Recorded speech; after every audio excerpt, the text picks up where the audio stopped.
this short video, we're going to take an introductory look at market data systems and introduce some of the ideas and concepts behind them. Traders in the financial marketplace require information to make decisions. This information is in the form of news and prices, and market data systems are used to deliver that information to the trader in a consistent manner.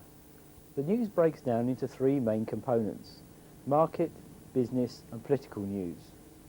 Let's first have a look at the market news. This covers subjects such as companies announcing their end-of-year results and items such as BMW buying Rover. Business news will cover such items as contract awards, movements of key staff and technological advances. Let's look at an example. In the movie industry, Spielberg is a very famous producer, but the business follows him around, but not the company he works for. Another example is BT. With its new digital exchanges, the company is able to operate more efficiently with less staff. This gives a better competitive advantage. Political news covers things like government scandals, changes of government and international politics. In the Gulf War, the instability in the region caused money to move into bullion, a universal recognised symbol of value. Here is a typical news page.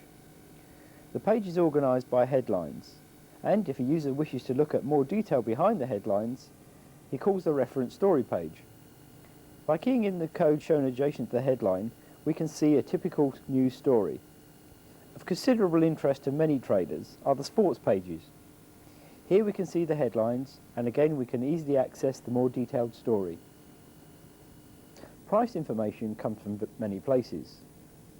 But before we examine it in more detail, we'll introduce the idea of the regulated and unregulated markets. In the regulated market of equities, each trade must be reported to the stock exchange within a short time. In the unregulated market, which covers foreign exchange, trades do not have to be reported on a trade-by-trade basis, but the Bank of England requires reports to cover such items as capital adequacy, a subject that will require a video in its own right. Price information is gathered from many sources. It's the bank's way of advertising their rates for buying and selling foreign exchange, or for a broker for offering to buy or sell equities, for instance. Here we see a typical page from a bank. This page is showing the rates being offered by the bank in various currencies. We have the spot rate, i.e. the rate you can expect to do a trade at currently, and the other columns show the rates the bank is offering based on a trade completing at 1, 2, 3 and 6 months from today. They give some indication as to which direction the bank thinks the market will move during that time. Note how the information is compressed, and all the rates are based on the current spot price. The stock exchanges produce a large amount of information. The exchanges will also produce indices for their markets: the FTSE 100 in London, the Nikkei in Tokyo, the Hang Seng in Hong Kong, and the Dow Jones in America. Within these indices, there are sub-indices covering specialist market sectors, such as communications, energy, and the leisure industries. Here we have a common foreign exchange page. This is FXFX from the Reuters service. The first column shows the time that the contribution was made by a bank. The second column shows the actual currency code itself. So we have DEM for Deutschmark, GBP for pound sterling, and CHF for Swiss francs. The third column shows the page code that the rate was derived from. This is followed by the name of the bank itself and then its location. Next we have the spot rates themselves. As you can see, we have 5 figures separated from the last 2 figures by a slash. This implies there are 2 prices here, a bid price and an offer price, with the first 3 digits of that price being the same. Next, again, we have the currency codes, and finally the last 2 columns, which are the high and lows on that particular currency for the day. Lower down, we have some more key financial indicators. We have the prices of gold and silver, the price of 30-year US Treasury bonds, and government bonds. At the base of the page, we can see some news headlines as they are happening. Now we'll move on to look at some equity information. Here we can see a record which shows the British Telecom share price. The record is built up of a number of fields. The name of each field is shown in blue. The first field, called last, shows the price of the last 5 trades done in the share. Next, we can see the best bid and ask prices, and over to the right, we can see the overall volume of the shares to date. As you can see, most of the names are self-explanatory. And then lower down, we have some of the historical data associated with the share price. Finally, at the base of the record, we see the various parameters associated with the yield and dividend associated with the share. Where does market data come from? The data is sourced from organisations known as information providers. These are sellers of information. The main players in the financial market are companies such as Reuters, Telerate, Knight Ridder, Bloomberg and Telekurs. Some of these organisations, such as Telekurs, only sell price information.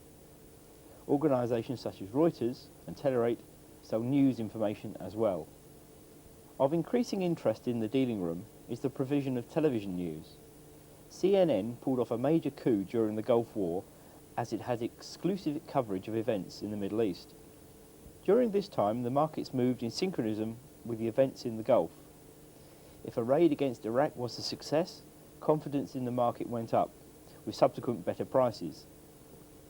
Share values in certain US defence companies increased when the weapons they manufactured were seen to be effective in combat conditions. More recently, Reuters, Bloomberg and the FT have all introduced television news services into the financial market. So why are there so many providers in the market? The finance market is built up of many sectors, and historically each of these sectors has been served by a different provider.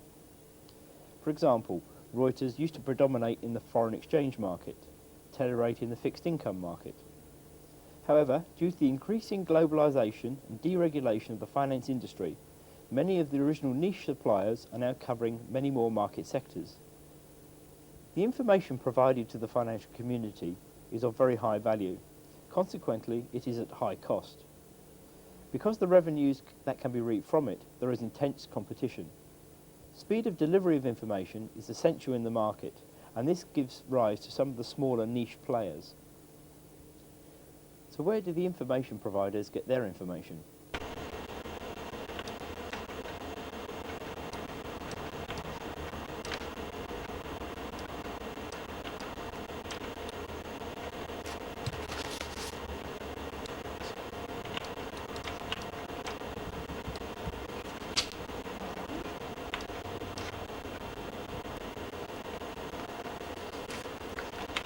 And then the stock exchanges. Here we see a typical contributed page from one of the banks. Reuters, for instance, adds value to these pages by extracting the bank which is currently offering the best rate in the market for a particular currency, and combines their picture to form the foreign exchange page FXFX, which we saw earlier. Many of the large banks will contribute several pages to Reuters or Telerate.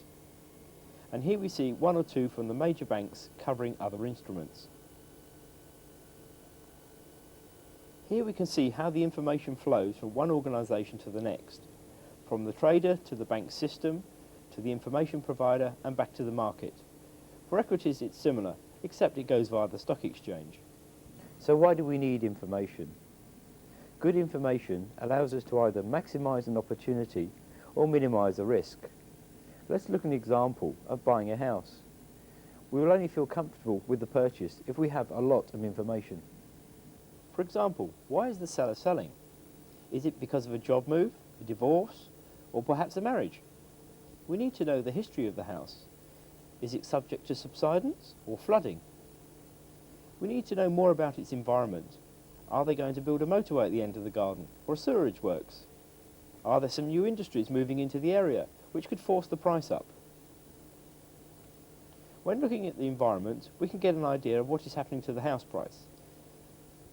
If prices are rising, we may need to move quickly, or we can wait if they are falling. Equally, we need to take into account the mortgage rate. If it goes up, can we still afford to make the purchase? Exactly the same considerations are taken into account when a dealer is buying or selling. A trader will look at which way the market is moving. Should he sell now in case the price drops, or should he hold on in case the price rises? He will also look at the motivation of the seller. It may be a bank's client wishing to buy a large amount of foreign currency to pay for an import, or equally it could be a speculator who wants to move out of that particular market because he believes the price is going to fall. Let's look how various factors can affect a share price. For example, BP. BP is a very large oil company, and its share price is vulnerable to several factors. BP owns a large amount of crude oil, which is both in the ground and being transported around the world. As a UK company, it has to report its profit in sterling, but its largest asset, crude oil, is priced in dollars. Thus, any movement in the dollar rate or the crude oil price can have a considerable impact on the net worth of BP. Equally, much of BP's asset base is in the ground in foreign countries, and therefore political stability can have a dramatic impact on the share price. Let's now look at how the information gets to the dealer's desk. You may have heard there are two types of information, video and digital. In reality, from the trader's point of view, they're the same. Information is information. Both sources arrive at the user premises via leased lines, and at this point are almost identical. We use the term video service to describe an information service to which the user can only view the information. With these services, the information provider places a special controller in the user's premises, and this controller typically has a keyboard and a screen interface. Providing information in this way means that the user can only view the information. The information provider always has total control over the service. With digital information, the controller no longer has a keyboard and screen output, but a single output which can be fed into a computer processor. This information is in computer processable form. This means that we are now able to process it and add value. In its simplest form, this means we can change its colour and its size on the screen. In a more complex form, it means we can load the information into a spreadsheet and perform calculations upon it. Digital information arrives in two forms, one known as page-based. In this form, the information is delivered in what's known as row and column format, and the information provider tells you the row and column and then the contents, similar to a spreadsheet. We can easily change the colour or size of the text, since we do not need to know exactly what the information is. But to do more complex processing, such as put the information into a spreadsheet, we have to interpret it to find out what it is, a process we term shredding. The other form of digital information is known as record-based. Here, the structure of the information is fully defined, and processing is easy and straightforward. Dealing room systems evolved from the large numbers of video services that a user required. Video switches were developed to allow a reduction in costs and reduce the number of keyboards and screens at the user's desk. Video systems have some disadvantages. There is a large amount of cabling required. There is no industry standard video switching technology, so each supplier has his own proprietary hardware. Thus, there is no choice of maintenance supplier, and high maintenance charges result. But since the cost of the information is very high, any savings made by using video switching technology can easily outweigh the costs of the system. In a large video system with many information controllers, it is possible to have duplicate information. This means the organisation can be paying twice for the same thing. In response to market pressure, information providers move towards providing their data in digital form to stop this duplication of information. Here we have the two system architectures, first the video system and now the digital version. We can see that the overall architectures are very similar. In the digital system, we still have individual controllers for each service, but they are now converted into a main internal standard by what is known as the feed handler. The data is then distributed by a distribution unit to the workstations. As the data is in a digital format, it can now be manipulated by the users, who are now able to add value to the raw data from the information provider. It also improves the ergonomics by allowing a common user interface for all the services. Digital systems also overcome the problem of duplicate information and more information can be provided with less equipment. The use of digital techniques enables us to place all the information on one screen. There are many suppliers of such systems in the market. Our main competitors are Reuters, Technicron, Micronosis, ACT and Telerate. And there are other smaller competitors, but none of these operate on a global scale such as BT. We all provide very similar functions for the users. We believe that OTS is the best. So what makes it the best? An important point is that the system must be easy to use. Many of us are now computer literate.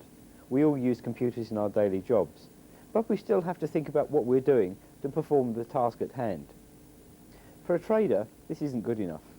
The system must be what's known as intuitive to use. He has to be able to be thinking about the information that's presented before him, not how to use the computer to obtain that information. It's the same with driving. When changing gear, you automatically put your foot on the clutch. Imagine what would happen if you had to look for it. Another important point is that OTS is an open system. So what is openness? Openness to a user organisation means using industry standards. There is always inherently less risk in using a defined standard that's previously been installed elsewhere. So how does a market data system work? To look at the individual components, we can best show this in what we call a technology layer cake. This cake is divided into two main slices. The part that we buy from third parties, such as IBM and Sun, and those for which we own the intellectual property rights, or IPR. Right at the base of the cake, we have the most simple component, the physical cabling which joins it all together. On top of this first layer, we then have a layer of networking hardware. And there are two main types, Ethernet and token ring. Ethernet is known as a broadcast environment.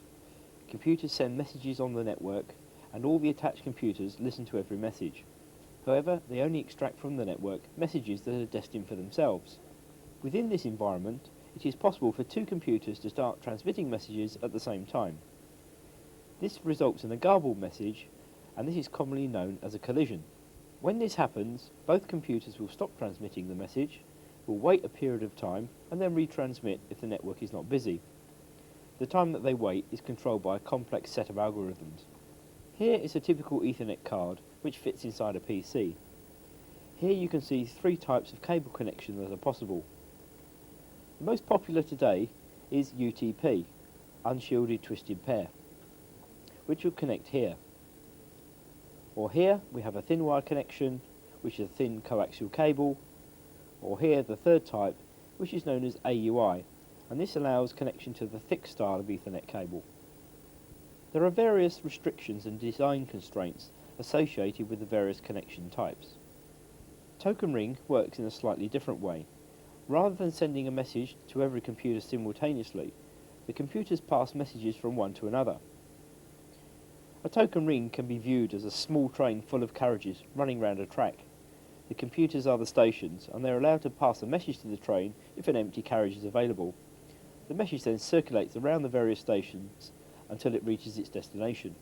With token ring, there is no possibility of messages colliding. Everything is more organised, and a token ring is more predictable in its operation. However, because it does take a finite time for a message to circulate around the station, in terms of overall throughput, it is slower than Ethernet. A token ring card would look very similar to the Ethernet card we saw earlier. The next layer contains the computer processors themselves. There is not too much to say other than they come from various suppliers such as Digital, Hewlett-Packard and Sun Microsystems. We now move out of the hardware environment into the software environment. And the first layer we come across is the networking software.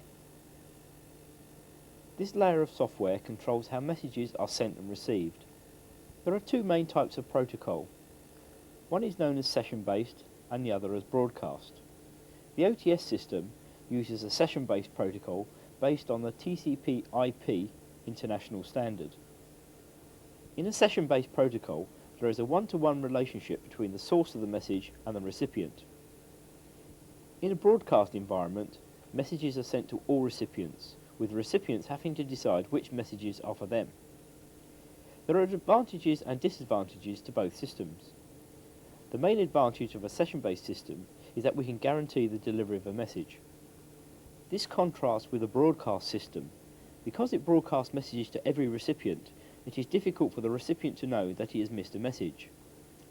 Therefore, complex recovery procedures are needed to cover the instances of lost messages. A disadvantage of session-based protocols is that if you have to send the same message to many stations, then you have to transmit that same message many times. Whereas with a broadcast protocol, you only send that message once.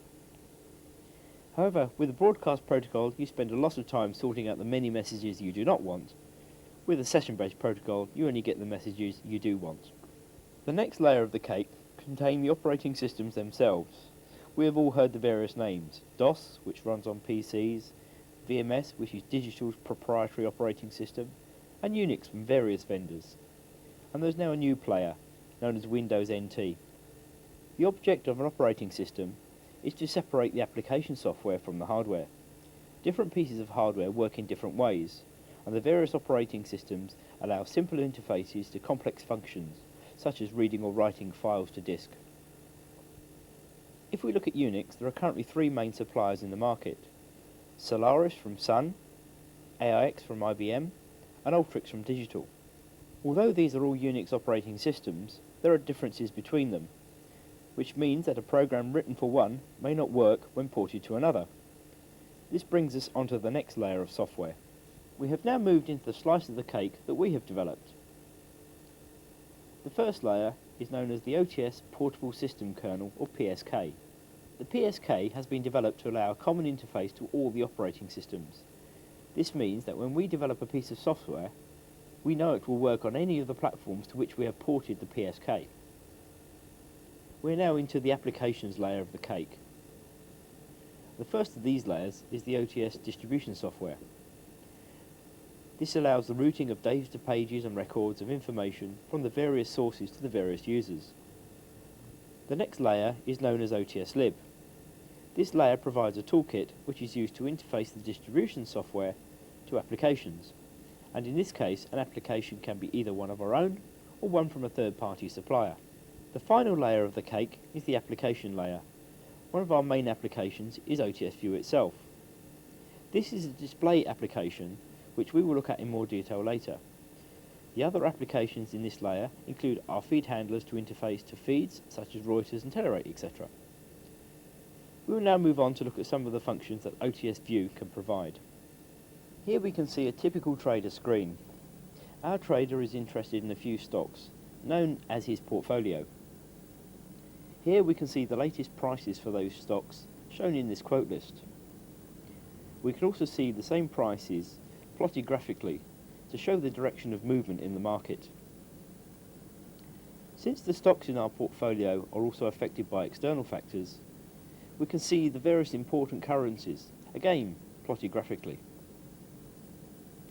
In this news window, we can see the various headlines which could influence the price, and finally a spreadsheet which shows the actual value of our portfolio in real time. We have now seen some of the ideas and concepts behind a market data system. In the following video, we will see how a user would actually use an OTS system.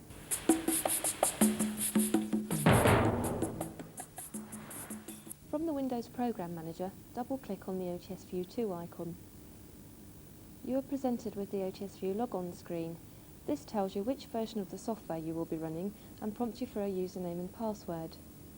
We've got a username called Money1. Enter in your username and press OK. In order to make OTS View secure in a live trading room, a password would be entered. Associated to each username is a profile which includes details of your favourite OTS View setups such as function keys and screen layouts, and this is downloaded when you log on. You are now presented with the OTS View toolbar.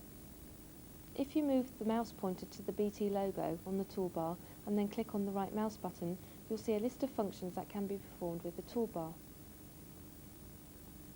It's possible to change the horizontal or vertical orientation of the tools.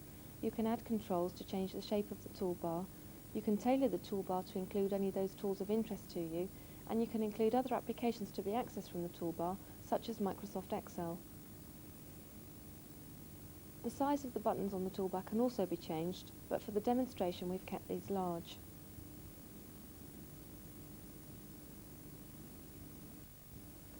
All of the functions that we're about to show you on the toolbar can be carried out using the function keys, but we'll demonstrate this later on. First of all, we'll take a look at the tools used for displaying information, known as display objects. The most basic of these is the page tool, which is used for accessing traditional market data from information providers such as Reuters and Telerate. A dialog box prompts you for the name of the service and a page code. RSF is the service code for Reuters, and a commonly used page is FXFX.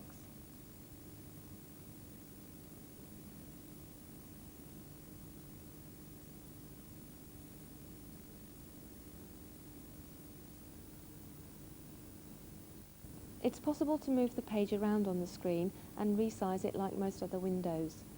Windows without controls can be moved by holding the Shift key when dragging. OTS View also provides a number of other common functions for the display tools. These are accessed by clicking on the right mouse button while focused on that window and include the ability to change the look of the display. It's also possible to zoom into a page to focus on the area of interest and to save space on the screen. In addition to page-based data, some information providers supply information in the format of records. Records can be more easily manipulated and readily used within other applications such as spreadsheets. The full quote provides access to record-based data. An example of a full quote is the Deutschmark spot rate. Because the data is provided in record format rather than in a predefined format, it's possible to choose from a range of layouts how the information will be presented to you. If you do not select a specific layout here, then you'll be presented with the standard layout for that record type. A full quote provides the user with many items of information about a single record. A list of functions that are available to this window are again accessed by clicking on the right mouse button.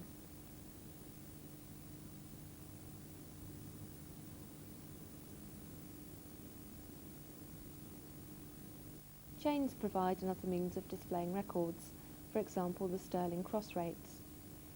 Chains display lots of items of data for lots of records. It's possible to get a full quote of a record in a chain by selecting that record and dragging and dropping onto an existing full quote window or onto the full quote tool. The right mouse button functions are mostly common across all display objects. You can add or remove the window's furniture, the title bar, control box, the minimise and maximise arrows, through the control function. Copy copies the window's contents to the window's clipboard, such that these can be pasted into other applications such as Word and Excel. Appearance is the menu that allows you to change the colours and fonts of the display. Once these have been changed to your liking, they can be saved as the default settings for that display object. Edit allows you to change the layout of your chain template, and this can subsequently be saved away. Once you've got the basic data displayed on the screen, it's possible to build custom displays which include only those items or areas of data that are of interest. This can be done in two different ways, via pasteboards for page and record-based data, or via quote lists for record-based data only. Here we have a pasteboard showing world spot rates for sterling, Deutschmark, Japanese yen and the French franc, 3 sterling cross rates, and cross rates on some of the major currencies. The process of building a pasteboard is very straightforward. When you first request a new pasteboard, you're presented with a blank area. First of all, request all of the source pages and records that you want included on the pasteboard. Then cut and paste those areas onto the blank sheet. To take an area of a page, first select that area using the left mouse button. This becomes highlighted to show that it's selected. By clicking again, and this time holding the mouse button down, it's possible to drag and drop that area onto the pasteboard. The same principle is used for records. Once all of the data that you want to see is within the pasteboard, Then it's possible to format it by changing the colours and adding text. Although each section on the pasteboard appears to be a segment or cut from another source, it can in fact be treated as a window within a window, and thus allows very straightforward editing or modification of the pasteboard. Pasteboards can be saved and retrieved at any subsequent time, although at this stage they are private and only available at your particular workstation. It's possible to make these available to other users, but we will show this later. As mentioned earlier, quote lists are for building custom displays of records. The simplest way to build quote lists is by using drag and drop. However, a host of editing facilities are available to provide maximum flexibility.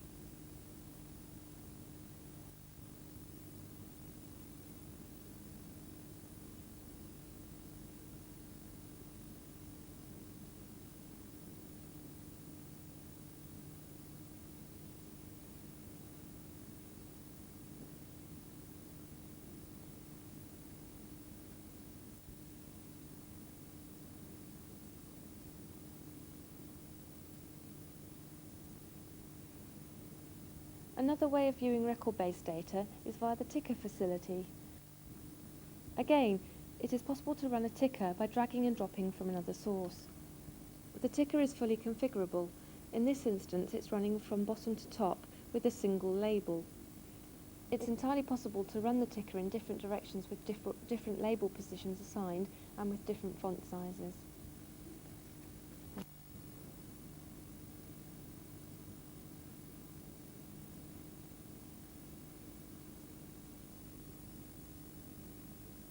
The final display tool is the graph facility. Graphs can be set up by dragging and dropping items of data onto the tool on the toolbar, or these can be manually configured. The graph is a real-time facility only capable of showing up to 24 hours worth of data. More sophisticated historical graphs are available, but this is via a third-party product called Rita. In the near future, it will be possible to display TS1 data from Reuters via the OTS graph facility, which is Reuters historical data.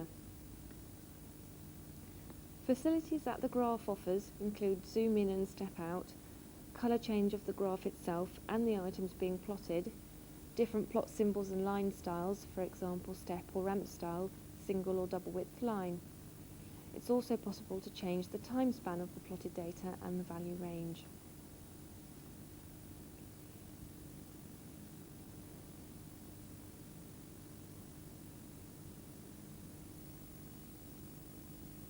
Up to now, access to market data has been shown manually using the toolbar. Many users prefer to have predefined displays set up for them, which they can access from the function keys. There are 3 rows of function keys, F1 to F12. These are applied on their own or in conjunction with the Shift and Control keys. There are 36 basic or default function keys, but it is possible to create what are called different key pages. For example, a user may have a set of keys reserved for requesting Telerate pages and another set for requesting Reuters data. Any keys that are defined on the default key page appear on any other key pages, so the default key page is reserved for common functions like page back, page forward and clear screen. Function keys can be used to store a single display object or entire screen setups. In either case, the same methodology is used. From the key where you wish to store the function, click on the right mouse button and select the camera option. A camera icon appears and then it's possible to click on the windows to be included in the function. As you click on these, a small camera symbol appears in that window. Once all windows to be included are selected, click on the appropriate function key. At this point you can define a label for the function key and change the keycap colours. It's also possible to assign a function name to the display stored. In doing so, this function will be accessible from other OTS View tools and can, for example, be triggered should a value limit be exceeded. This will be covered shortly. The displays included in the function keys can be linked. This means that if you close one of the windows, they all close, and if you move one window, the others follow proportionately.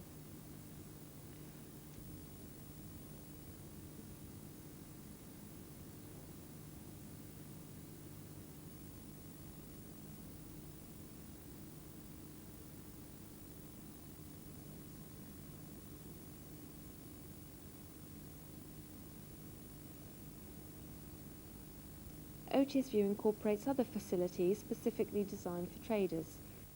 These include value limit minding, news facilities, and a bulletin board. Should a trader wish to monitor a value, this can be done by dragging and dropping onto the limit tool.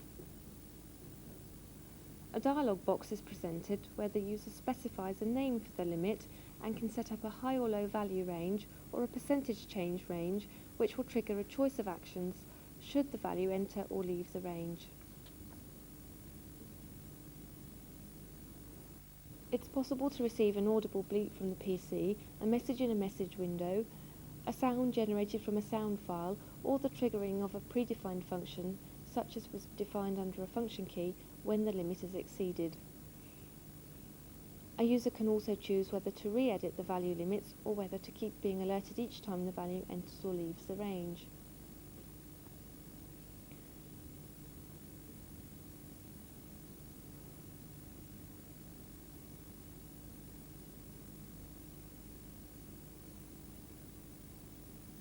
The News tool enables a user to set up news windows for every different news headline category that's of interest. For example, a user may wish to look at all headlines from Reuters, Telerate and Knight Ridder, or may wish to look at just the Money FX news headlines relating to the central and FX markets. To create a custom news window consists of first assigning a name to the news window, and then choosing which sources and categories are to be included in that window. The sources list shows all of the available news sources on the OTS system. Users can choose to reject all news headlines except for those coming from the selected sources. Once these are selected, it's possible to add categories and subcategories to the filter.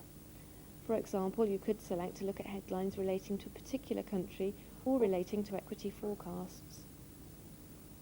In addition to viewing the native headlines on the selected topics, it's possible to set up a series of actions to occur within the news window should a particular headline appear.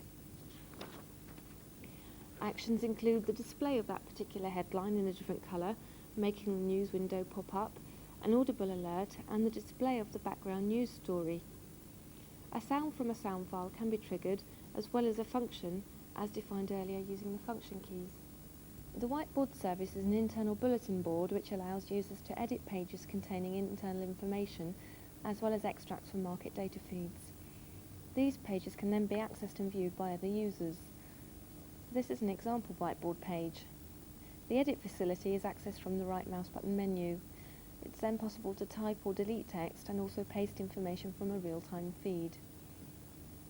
Once the page is complete, it must then be published in order for other users to be able to view it.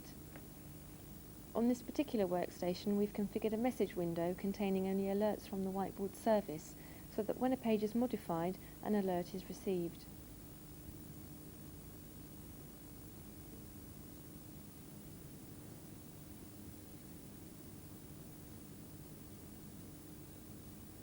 Now we come on to Excel, which we've configured to be accessed from the OTS View toolbar.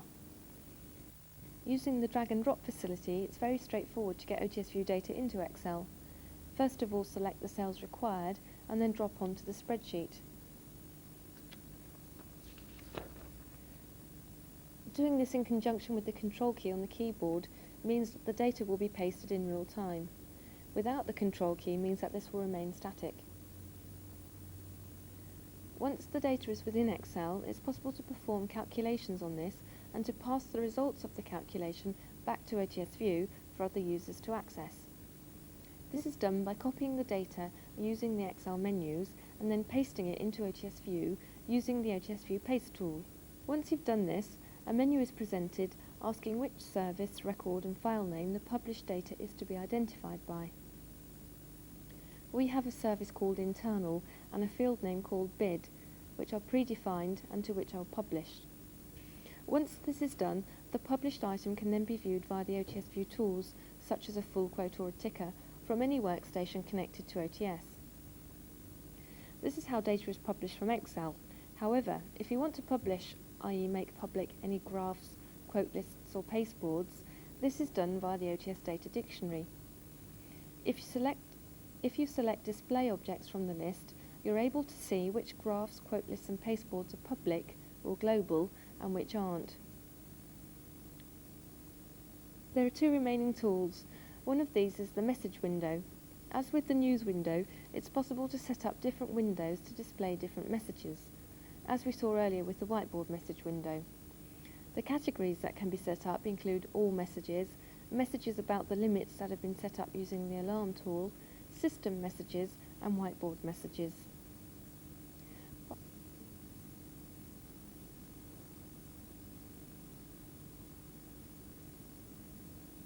Finally, there's the data shredder. As we've seen, it's only been record-based information that we could use in a very flexible manner. In order to be able to use page-based data in the same way, it must first be shredded into record format. The shredder is used to perform this function and also to browse at pre-shredded pages to check which areas are already in record format. This would normally be a system manager's function.